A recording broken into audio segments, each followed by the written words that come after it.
What's up, real world climbers? Welcome to another video. This is the second video in a series that I'm calling the Last Hoorah. But essentially, the premise of this series is I'm getting one last session in on each of these climbing walls before they are taken down. But I'll give you the Cliff Notes version. So essentially, my good friend Jack, that is my main climbing partner, he and I are combining forces to make one big bodacious kind of climbing wall. And we're doing that in a big outdoor shed that he's using to build an airplane in. So essentially it's this mini airplane hangar, and it's got really high ceilings and big exposed walls that we're going to have access to. So that being said, the bittersweet part of it is these walls that we've grown to love and we've put sweat and effort into are going to come down, but we have that hope of something bigger and better coming soon. So here behind me, I have the 30-degree wall at Jack's house. This is inside of his living room, and it is about 30 degrees overhanging. This was one of the kind of last additions to the whole setup that he had. And quite frankly, it probably got used the least, but doesn't mean it's not a good wall. So what it did is, way over here we have the moon board, and he had this basically unusable space between there and his front entry of his house. And so he's like, well, I'm all in on building the climbing wall in my house, so why not just continue on to the end of the living room? So it is kind of an awkward width. It's not quite 8 feet. So it's probably right around 6 feet wide, maybe slightly wider here in this middle section. And the T-nuts are all on a grid pattern.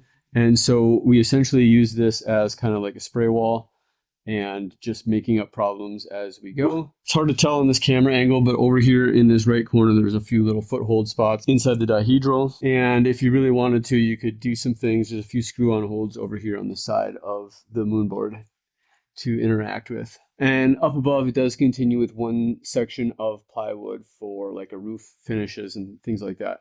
That allows you actually to continue over and traverse over onto this vert wall that is right here. And we'll cover that in another video. So it really made this flow where you could go many different directions anywhere in his living room, so it connects. So I'm going to go ahead and get my climbing shoes on, and we're going to start a session. Just like in the other videos in this series, what we'll do is we're just going to do that Last Hoorah session, have a good time, experiment with some of our beloved holds. Nice thing is all the holds will get moved over and be able to be used in new and unique ways on the new wall. And then we'll do a time lapse of the disassembly of the wall. And what I hope to do is to find some little tips and tricks, maybe positives, and even maybe some things that I would do differently if it was my wall, or after having learned so much about building walls from the so many that I've done and the ones I've designed for others. So I really hope to maybe learn and share with you guys some things about the building of this wall to see if I can pick up on any techniques and tactics to add to my arsenal. While I'm on that topic, I'll also remind you that real world climbing is more than just the YouTube videos.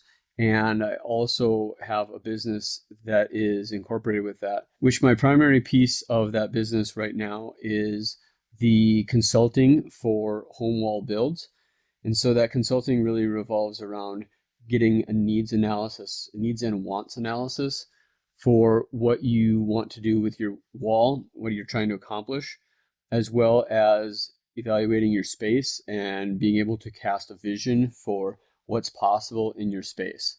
That's probably one of the most fascinating pieces of this process for me, is the creativity and the problem solving of looking at a unique space, because what everybody has access to is unique, and being able to turn that into a few different options for my clients, and then they can choose the best one. And then following up after they choose a design is I can give them the process, some tips and tricks, and some how-tos on how to put that together.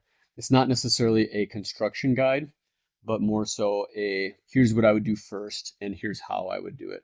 And then you, the client, would have to decide the exact measurements. And so I leave the exact measurements and engineering to you, but give you all the tactics that can set you up for success. So if that's something that you are interested in, I would love it if you would check out my website, realworldclimbing.com, and that way you can get some information about the services that I offer. All right, enough yammering. Let's get climbing. Not even sure when the last time this wall has been climbed on, so I would not be surprised if we find some spinners that need to be tightened up.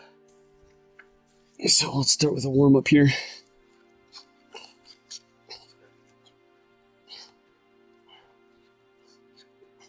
There's a lot of really cool holds on this wall, like really unique ones, and some of them are in kind of these interesting orientations. So I'll probably do similar to what I did last video, is pick out some fun holds and find ways to get in and out of them. There's a lot of jogs on this now that I'm kind of remembering where everything is. So it's not necessarily the hardest wall. There are some really tricky holds too, like these moonboard pockets. So pockets only route would be pretty tough. So we could try some pocket stuff once my fingers are warmed up. But for now, jugs are all good for me to get my warm up in. One of the things I always thought about doing with this wall is to put it up on the BoulderBot app and have BoulderBot set some routes on it. If we knew we were keeping it up longer, I would say that we should absolutely be doing that, but not sure it's worth the time investment. I do have a few videos about BoulderBot on my channel, so I'll put links to those as well. One of those videos is on like the basic free version, and then I went ahead and purchased the paid version, the upgraded version, and been trying that out, and it's actually pretty sweet. So check those out. There's a few that are kind of like in this side pull and undercling orientation, so it might be fun to do a problem with those two. Here's an interesting side pull moonboard hold. Man, a few of the moonboard crimps around here too. It's gonna be really cool. We're definitely like moonboarded out. It's gonna be amazing. To the left of here is the 2017 setup is still up, and then I still have the 2016 setup at my house, kind of. Currently it's on the 2013 setup. For the majority of my owning it, it was 2016. And then outside here at Jack's is an adjustable wall that's kind of falling apart, so I don't know if I'm going to really climb on that one too much for safety reasons, but that has a 2019 setup on it. One of my dreams and visions for climbing walls recently has been to have a moonboard that is 2 moonboards in one. Maybe you've heard me talk about that on previous videos. I still want to do that, and just a teaser is that I might even go like bigger and better than that. So if you're not already subscribed, clip the chains on the subscribe button, so that way if that ever comes to fruition, you're definitely getting notifications on new videos coming out. I know it's a huge tease, but I'm really excited about it, and I hope it works out. It's not guaranteed to work out, but I hope it does. Okay, a couple more runs with some juggy moves, and then we'll move on to picking some cool holds that we like. This big block, man. It's just like a rectangle, but it's cut off at an angle, so it's got this interesting in-cut edge on it. This big old pinch. I think it'd be interesting to set it certain ways where you have to use these other sides too. I don't know. This would be a fun one to set climbs with.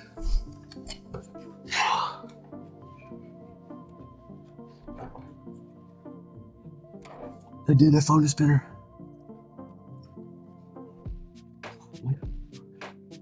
Something interesting about this is like when you're setting with a space, you just have to be aware of fall zones. And I know Jack was trying to get the most square footage out of the space he had allotted, but like I wouldn't want to do any really dynamic moves or low precision moves over diagonal to the right here, because like there's this banister piece here, you know, falling into, there's a kind of a decorative piece over here. Fall zone is a design thought process of, okay, if I'm doing something crazy this direction on a wall, where am I going to fall, and is that safe? Sometimes you negotiate that a little bit. For instance, on my wall at home, to the left of my moonboard is a vert wall, and so it's kind of a tight fit, and sometimes you don't want to do crazy moonboard problems that go up to that upper left corner that are super dynamic, because if you biff it, like, you're gonna slam into a wall. But in a home climbing wall, sometimes that's what you got. You have a tight space and you just gotta make do with what you got. Still kind of warmed up. There's a side pull there, there's a side pull there. There, for the most part, side pull. There. Come up to this one here. Finish at the top. Let's try that. Yeah, this hold's really fun. I would be interested in setting this in certain ways too, because it's got like this nice 3-finger pocket feel here, and then it's got this slopey dish on the top. And it's a pusher hold. Another pusher hold. Man, pusher's got some good shapes.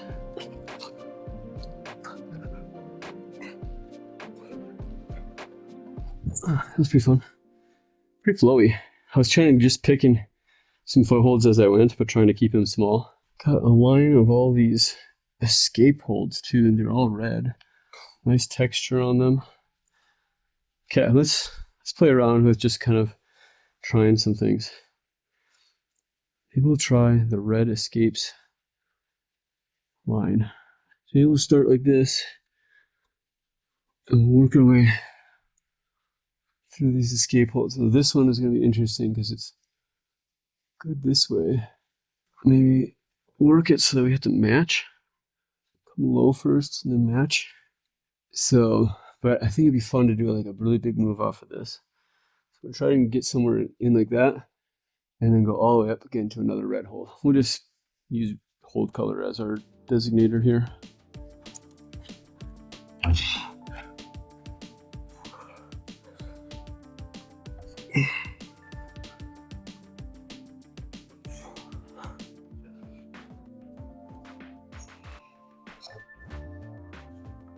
Ooh. Okay, that's very tough. Just because it's there's no in cut basically. Let's see. I'm gonna give it another try, but kind of got to get it differently. Maybe high first, low second.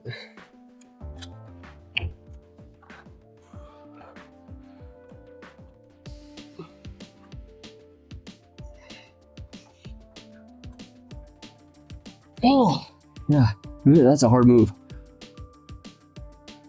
To be here and then try to shift your weight. Okay, let me try something different. I'm gonna try doing a go up to come down.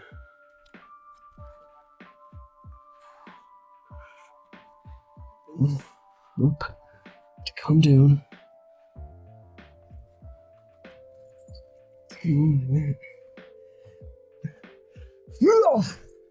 Oh, that's just a really tough hold, especially in that orientation. Fun thought experiment though. All right, so there's a bunch of different pocket shaped holds from the moonboard that are used on the 2016 setup but not on the 2017 setup. So they're just kind of left over. So I could do a black only line where it's like these two, that one. Oh, this one's here, here, here. Cross into this one. Is that a mono? And then there's like the mono. I might be able to squeeze like part of a second finger in that one if I remember correctly. So that might be really tough. And then we'll finish on a jug because that's gonna be hard enough as it is.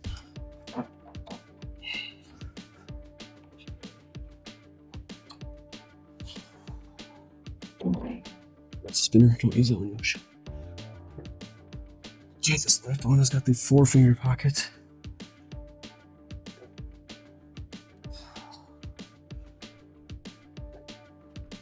Oh.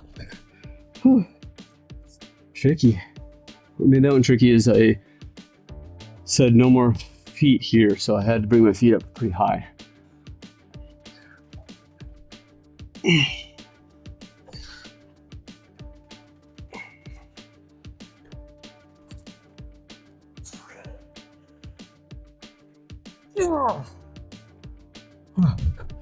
Okay, that's pretty cool. I did use my middle finger primarily, and then I squeezed a little bit of my ring finger into that mono up there. Let's try that one from the bottom after I rest for a second.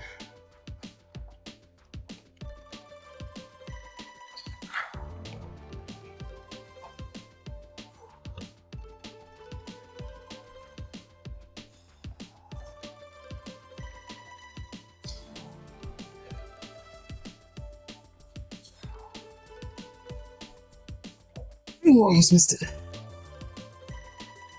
Oh. Okay.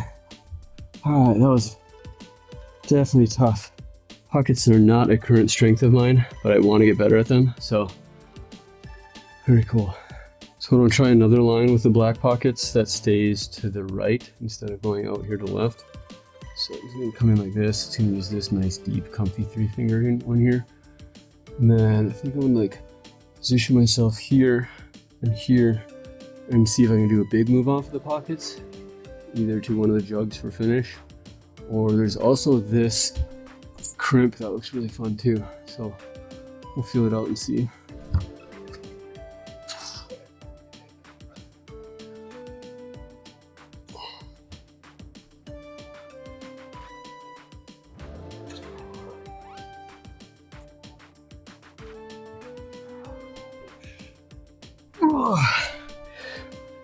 Yeah, that was fun. Not as hard as the other one, but that was pretty fun. White pockets only route. I think it's gonna be pretty tough. Mainly wherever in here. So I could go left through this mono and come here and then here and here. So that's the left fork again. And then also kind of just go straight up, go left hand here and go up to these and maybe use this as like a bump intermediate. So that holds in the way a little bit. I don't know, this is interesting. I might not do like a full route with this one, but just see how white pockets feel. And the other thing is like, as far as like sit down starts, there's just this one, which I guess I could 2-hand start. 3 fingers on one side, 2 on the other, 2 and 2. Yeah.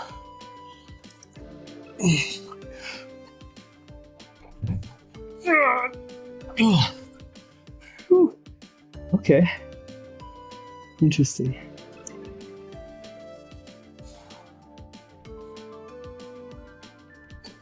It's hard.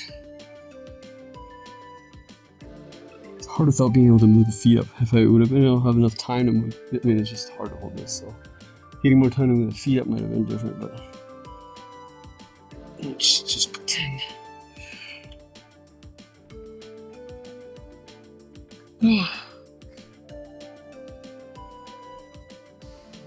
Oh yeah. Whew, we're feeling it in the fingers. Okay, I'm scoping out a lot of the crimps, and I know and love these holds from the 2016 setup. Love the board crimps, most of them. This one's like almost a finger bucket, but it's so precise and shallow. Very in-cut. Sharp. This looks like 2 of the same holes, sharp. That one, that one, that one. So the black crimps, basically. Maybe we'll revisit this white pocket. Crimp, crimp, finish. And we'll be really selective on the feet. So I'll only have low feet, and then I'm gonna have to follow, feet follow hands. You can always make a problem easier by adding a foothold, or by having footholds in the most optimal or convenient place. And then you can always adjust the difficulty of a climb by taking away footholds or moving the footholds to awkward body positions.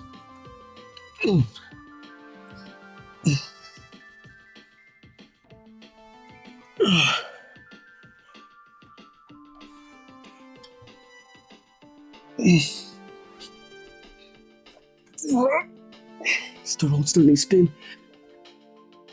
Feet are on it. That was fun. Even though the hole started to spin on me. Alright, so that's a wrap on the climbing section of this video, where I have my last hoorah on this 30-degree wall. It was really actually quite fun to finally put in some work on this and find interesting lines in this kind of spray wall setup. So thank you very much, 30-degree wall. Sorry to see you go. So now we're going to hop into the time lapse of taking this thing apart and hopefully we learn a thing or two in the process about how this was built.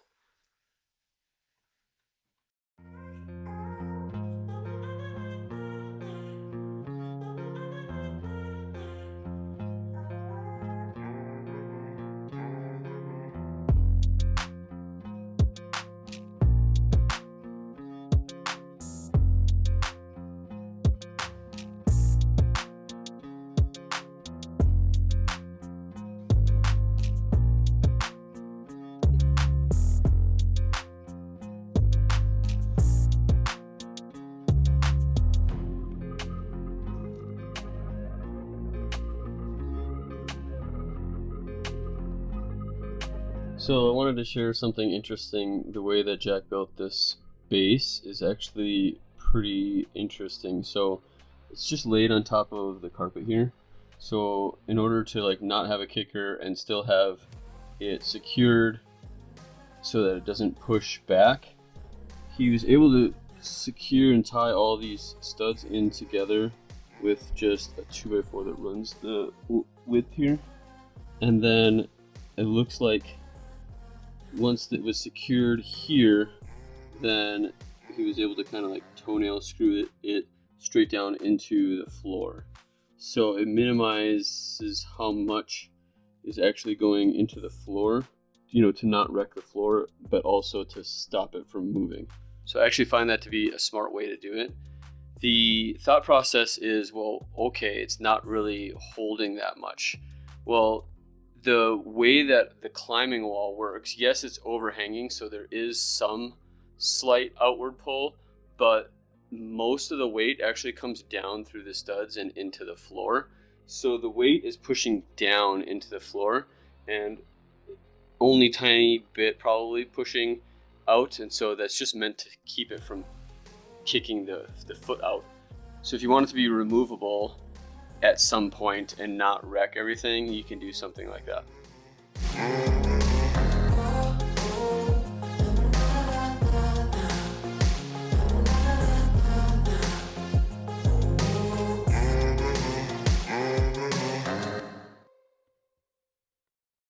Once again, thank you so much for joining me with this video and making it all the way to the end. If you are liking this kind of video, if you love the concept of having a home wall and want to keep learning more, I would definitely recommend that you click the chains on the subscribe button, and that way I'll see you in future videos.